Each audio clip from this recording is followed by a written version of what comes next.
Dan, we were talking about you're entering KTR, the radio business was KTRH. Well, I came back out of the Marines in 1954, believing that I might have a job with the Houston Citizen. Turned out I didn't have a job, and I had a hard time finding a job. That I applied everywhere. We were through three newspaper town, Houston Post, Houston Press, Houston Chronicle. I applied at all three a number of times, but I didn't get a job right away. And I remember I was at one point reduced to going out to a steel fabricator in Pasadena or Galena Park, just outside of Houston. And they had an opening for what was described as editing the company publication, combined with being a safety engineer.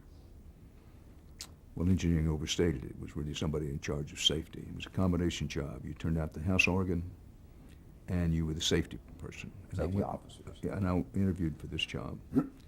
And it was a pretty good job, pretty good company, and the pay wasn't all that bad. And I almost took that job, not because I wanted to do it. I wanted desperately to be a reporter, to work for a newspaper or Washington, but I just wasn't getting anywhere. And I finally got what, looking back on it, amounted to a tryout with the Chronicle. Again, I think they mostly took pity on me. I kept coming back like some wet dog, anything. And they put me in the Chronicle City Room, which, again, in retrospect, was a valley of broken dreams. It was not the modern, up-to-date newsroom that most papers, including the Chronicle, have today. It was a place where there were cigarette burns in the carpet, and there were pints of whiskey in a lot of the rewrite men's desks, and smoke hung so heavily over it. Everybody was a smoker in the newsroom, of course. Smoke was really like drapery up high in the room. But it was magic for me just to walk in there, like walking into the locker room of some great team or something. And I was determined to make it. They put me doing some obituaries as part of this tryout. But it became obvious very quickly that I had one decisive shortcoming for a newspaper man, and that is I was a poor speller.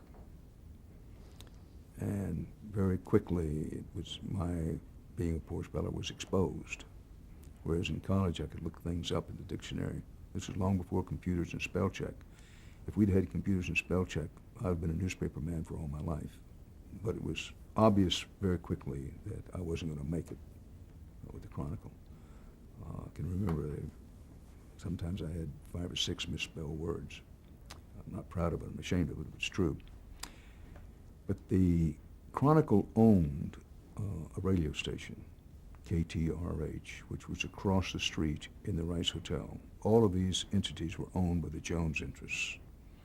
This was early media conglomerate, I suppose. They owned the Chronicle, they owned the radio station, which was located in the hotel. Jones being Jesse Jones. Jesse Jones.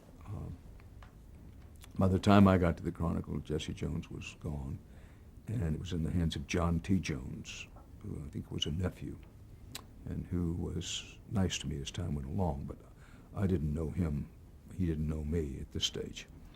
So in 1954, having flunked out of this test of being an aspiring obituary writer for the Chronicle, I had put on my application that I had worked at the radio station in Huntsville. And someone, I can't remember who it was, realizing that I wasn't going to make it at the Chronicle, said, well, there may be an opening over at the radio station. And so I had applied at the radio station before, but I don't think my application got past the receptionist there before. At any rate, a man named Bob Hart was the news director at KTRH Radio in the Rice Hotel. KTRH, which should stand for Come to the Rice Hotel.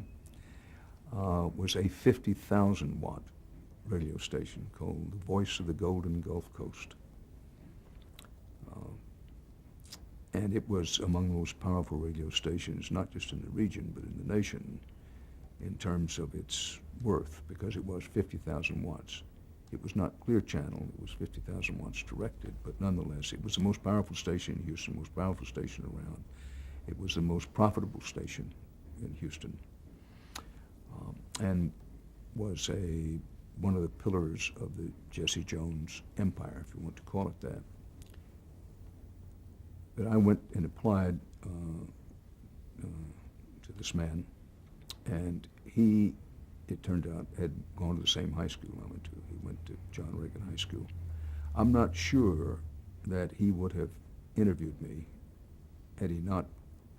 Somebody at the Chronicle called him and said, this kid's over here, he's not going to make it as a newspaper person. But he's got some news experience. He's worked for AP and UP, and he's been a stringer for wire services, and he's got some background, and you might want to take a look at him for that opening that you have. And I think that, plus the fact that I had gone to Reagan and had played football at Reagan, he had been a football hero at Reagan and had gone on to college and played at Rice. But at any rate, he interviewed me. And he said, can you write? And I said, yes, sir, I can. And he said, well, I'll tell you what I'm going to do. He said, here are the wire machines. They had the AP, UP, and unusual for those days, a Reuters wire machine, 3 wire machines. He said, I'm going to go up to the press club. The press club was also located in the Rice Hotel. I'm going to go up and have lunch, and I want you to write me a 15-minute newscast. 15-minute radio newscasts were still in vogue. Television is around in these days, but it is not yet dominant. Radio is. Newspapers were dominant, radio behind newspapers, and television was just beginning to come on. So Bob Hart said to me, I'm going up to the press club to have lunch. Turns out that liquid lunches were still popular among newspaper people, and gin rummy games were not unusual right behind lunch just to help your digestive system. But all he said to me was, he's going up to the press club, and he said, I want you to write me a 15-minute newscast and a 5-minute newscast and 3 news stories that can be put in any kind of newscast. And he turned me over to a typewriter.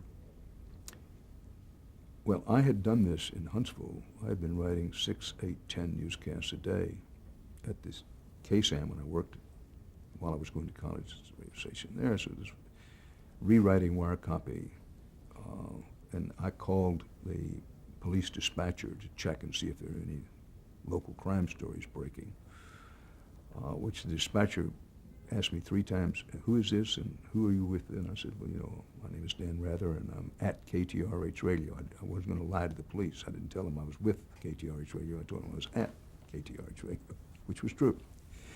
At any rate, I wrote a 15-minute newscast, a 5-minute newscast, and 3 stories, and it included on a 5-car pileup on Highway 75 that the police station had, and took them up to the press club where Mr. Hart was. And it hadn't been all that long. He was surprised it was there so quickly. And he said a version of, damn boy, you up here already? And I said, yes, sir. He said, well, you haven't finished all that. And I said, yes, sir, I have. Anyway, so I handed him my tryout work. And he really kind of glanced over it and said, where'd you learn to do that? And I said, well, I learned to do it at Sam Houston State Teachers College. He was a graduate of Rice. And sort of, he gave me a version of the hell you say. And he said, okay, you go back down to my office, and when I come back downstairs, we'll talk. And I went back down to his little cubbyhole of an office and stayed there for several hours because he had lunch, and I don't know that he did, but it was my impression he had a sarsaparilla or 2, and played gin rummy for a while, and then came down and talked to me, and he hired me. So I was hired at KTRH Radio in the latter part of 1954 to do 2 things. One, to rewrite the wire copy for newscasts, and there were a lot of newscasts. Most of the newscasts, the broadcasting was done by my boss, Bob Hart, the man who'd hired me. But again, the station was required to be on the air from, with KTRH, they were on the air from 5 a.m. in the morning until midnight. That was the requirement of the FCC for this big 50,000 watt radio station. And so Bob Hart had his hopes that I would be able to relieve some of the burden of doing newscasts at odd hours, like 5 a.m. in the morning and 5:30 in the morning. But my job was to rewrite wire copy for newscasts that basically he did, with the idea that as time went along, I might be able to do some of the newscasting on my own, particularly at the odd hours, like 5 a.m. in the morning and 11 o'clock at night. But the other part of it was to develop for KTRH some local news reporting. Radio news was changing in this period, 1954, 55. Up until then, radio had been almost exclusively rip and read at the local station level. You ripped off the wire service copy and you read that wire service copy. In the better environments, you would rewrite the wire service copy, which is what I had done at Huntsville and was doing in Houston. But competition in radio was increasing. More stations were coming on the air. The nation's economy in the wake of World War II, on the whole, was booming. Having said in 1954 there was a slight recession, but America was booming economically. And part of the economic boom resulted in more radio stations being on the air, fiercer competition. National sales were always important, regional sales were important, but local sales were becoming increasingly important for big city stations. The point of it is that in Houston, one station was trying to make its mark by reporting some local news along with the national and international news, and was beginning to report on what the mayor was doing, what the county commissioner's court was doing. Not much of it, but a little. They specialized in crime news, automobile accidents, theft, burglaries.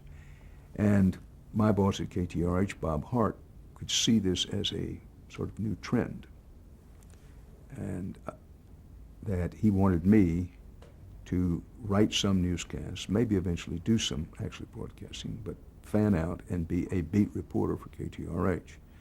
Say a beat reporter, be the only beat reporter for them. This was a great break for me. Let me pause and mention, which I didn't before, that in the copy I took up to Bob Hart, I had inserted one or two of the little things I'd gotten from the police department. And he was impressed by that as well. That it was, okay, I could write a newscast, where, by the way, the spelling didn't matter all that much. And I think he was impressed that I'd picked up the phone and called the police dispatcher and put in something local. Because this one station, which became known as K-News, K-N-U-Z, was making some inroads in the marketplace by doing some local news. Not a lot, but they were doing some, and at least talking about local things.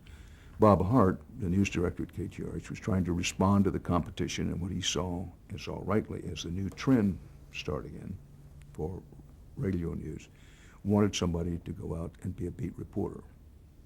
And because I'd had some reporting experience, working in Huntsville as I did at the radio station and stringing for AP and UP and covering such things as electrocutions at the prison and that sort of thing, his vision for me, if vision is not too strong a word, is I would come in early in the morning, write newscasts, and about 9 o'clock would take a wet cell tape recorder, which was the only kind of tape recorder that existed at the time. I worked on wet electrical battery cells as opposed to dry cells, which came into being later. And KTRH had an Army surplus tape recorder. It was a box about the size of a shoebox. It was powered by wet cell batteries. It was fairly heavy, and you carried it with a strap side, and you could hook a microphone up to it. And it was a portable tape recorder. This is what passed for pretty high tech in 1954, and they had one of those.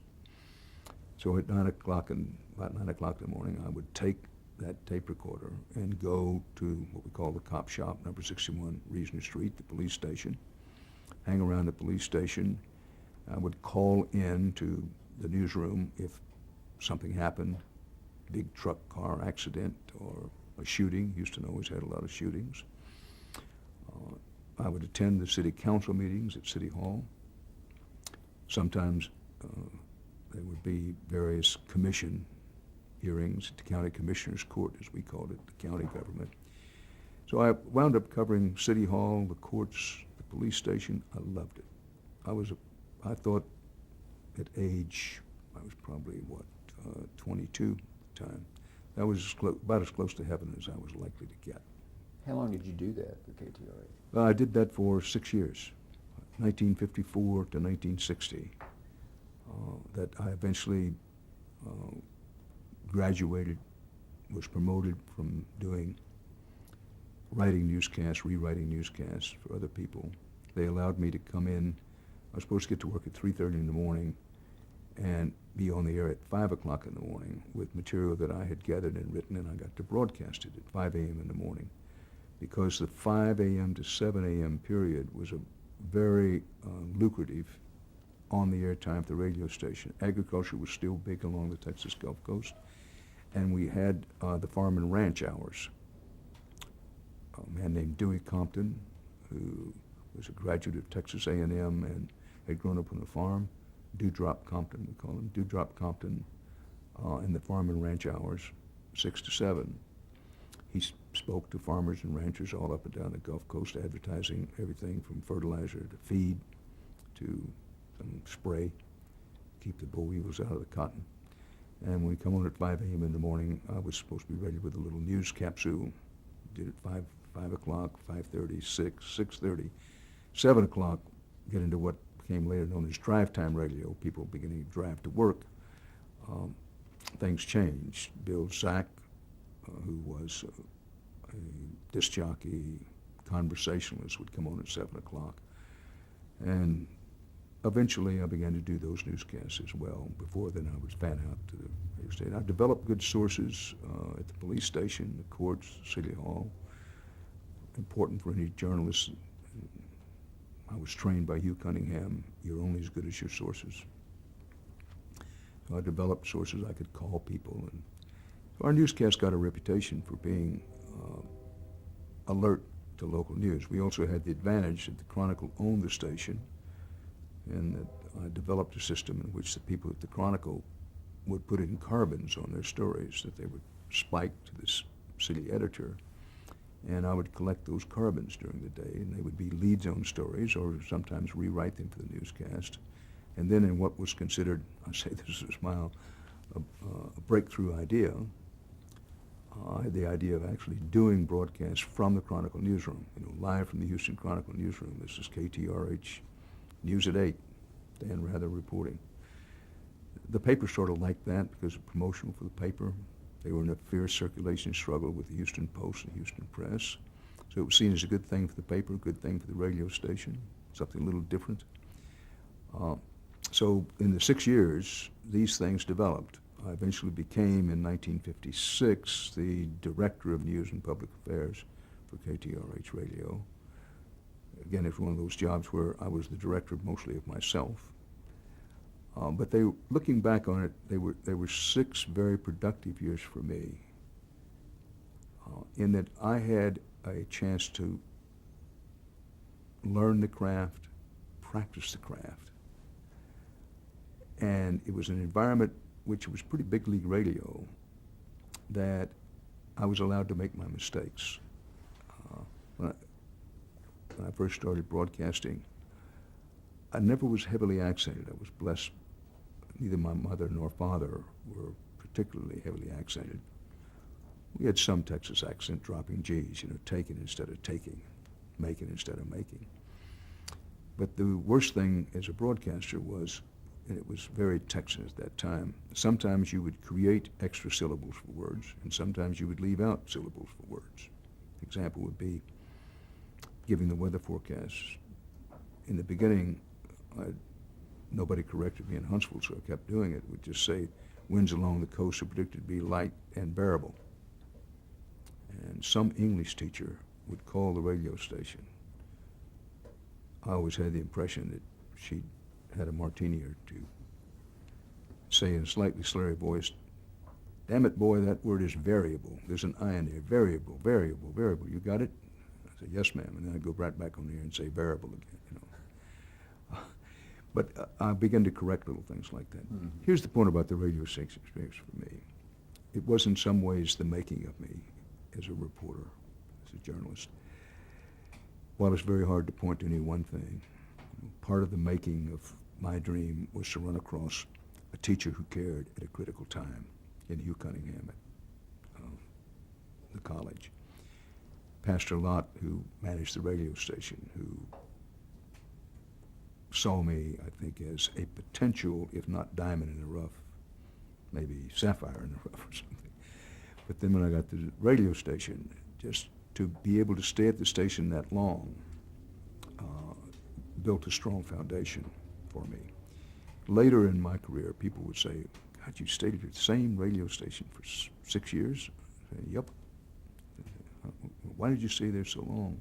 Well, I guess part of it I was just dumb enough, but also I was making a living, not much living. But I came to KTRH Radio raw as an oyster, and they gave me the opportunity to develop. Some of it was developing on my own, some of it was being mentored by Bob Hart, other people at the radio station, that when I would make mistakes on the air, like saying variable instead of variable or any other mistake, they didn't just blow me out. They would say, "Look, this is the way to do this," or "This is the way to make a mistake." But working at the radio station those 6 years was a key point for me. Again, because I was a good ad-libber. I don't say that in any bragging way, but because of my experience doing play-by-play in Huntsville, all those little football games, all those basketball games, it didn't matter, all those baseball games, even trying to do the track meet play-by-play, recreate track meet, it gave me confidence that I could, what we call in the business, take air, hold air, and at least fill it with something that sounded like it was making sense. But at the radio station in Houston, one reason I stayed there so long, I went to work, I think my starting pay was $45 a week, which I was glad to get. Doesn't sound like much, but remember, a different time, and it's hard to equate money. By the time I got married in 1957, I believe I was making $87.50 a week. But I was supplementing my income by doing, again, play-by-play. That at the radio station, as we went from 1954 to 55, 56, television was beginning to come on. Television wasn't much of a factor when I started at the radio station in 1954. By 1956, the radio people were looking at one another saying, you know, this is a big, bad competitor coming on the block for us, and television is beginning to come on. I was not so much aware of that at the time, but the point being is that nighttime radio began to lose listeners to nighttime television viewers. Not every home, not nearly every home had television, but television's penetration was, as the price of television sets came down, was becoming greater. Let me ask you a question. When was the first time you ever saw a television? I think the first time I saw a television was about 1949. That my father and I think my mother was there. We were walking through Sears Roebuck, big department store, and we may have gone to pick up my mother because my mother worked at Sears Roebuck. But at any rate, we were walking through the appliance section of the large store, and they had television sets up, and there was a football game on the television. And I said to my father, "What's that?" And he said, "That's television." And we stopped and in sort of awe, as if we had seen a meteorite, something come down. And my father explained to me that it was radio with pictures. And I knew that. Because about 1945 or 46, I and the boys I played with in the neighborhood, you know, boys becoming men by that age, listened to radio programs such as The Lone Ranger, The Green Hornet, forgotten the guy's name, but there was one, Junior Birdman, Up in the Air, Junior Birdman, whatever that was. But these were radio serials. And I can recall in, I think, 1945, 46, somebody saying, you know, we're going to be able to see these things pretty soon. And it was, well, how would that happen? I said, well, there's a system where they're going to be able to show the pictures. And none of us understood it. That was 45, 46. And word of television sort of wafted in. But I really had not seen anything on television until 1948 or 49. I'm pretty sure it's 1949. And I think it was on Cattle, KATL, which came out of either the Milby Hotel or one of the hotels in town. But that was the first time I saw it. We didn't get it, that was 48, 49, I'm pretty sure it was 49. When I got to college at Sam Houston State Teachers College, while I was in college, they finished a new student union building. They hadn't had one before. And in the student union building, sometime in the early 50s, they had one television set. Nobody else on campus that I knew of. I don't think there was another television set anywhere on campus, and there may not have been another television set anywhere in Huntsville. Perhaps in one of the homes of wealthier people. There might have been. But the college got a television set, which it put in the student union building. And a big thing on the Sam Houston State Teachers College campus in circa 1952, 53, would be to go over to the student union building, and sit around and watch television. I can remember watching a Rocky Marciano fight at one time. But we didn't have television at home, at our home in Houston, until I think 1957 or 58. Well, so you were becoming aware at KTRH that television was getting to be big when you were there doing That's right.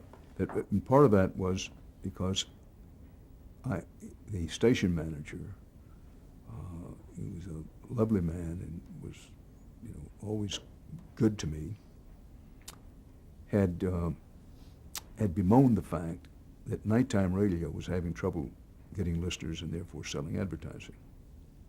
And I said to him, well, why don't we do play-by-play sports? And he looked at me like I was a hitchhiker with pets, as if to say, what are you talking about? And I said to him, well, in Huntsville, we've got a lot of people who listen to games. And he sort of gave it, well, that's Huntsville, but this is Houston. This is the big leagues. But he eventually listened. His name was Bill Ryan. And he liked me. And he said, well, can you do play-by-play? And I said, well, yes, I can. And he said, well, do me some. And so I just stood there and made up a football game for 10, 15 minutes. And he said, well, where'd you learn to do that? I said, well, I did it in Huntsville for a long time. So from that, he began to get interested. He could see, okay, doing sports play-by-play at night would give us something to sell at night. So he didn't, even on the business side of play-by-play sports, he didn't know much. And I suggested that we bid to get the University of Houston games, football games. The University of Houston was becoming a big college. They were getting into football, and they were eager. And I said, we could sell University of Houston games. So I digress, but we eventually bid on the University of Houston Cougar football games to do them play-by-play on KTRH radio. And we got it. We got it because I went to Conoco Oil, which was eager to sponsor the games. I went over to their offices at the Conoco Oil Company offices, and again sat down in a room with a smiling Bill Ryan there, and I described out of my head half a quarter of University of Houston football, and they hired me to do the play-by-play. So I was aware that television was becoming big, that Houston had two television stations at that time, KPRC, which was owned by the Houston Post, which had been quicker than the Houston Chronicle to realize the potential of television. The Chronicle then became part owners in KTRK-TV, which was the second television station there. I did mention there was this Cattle, KATL, which was independently owned.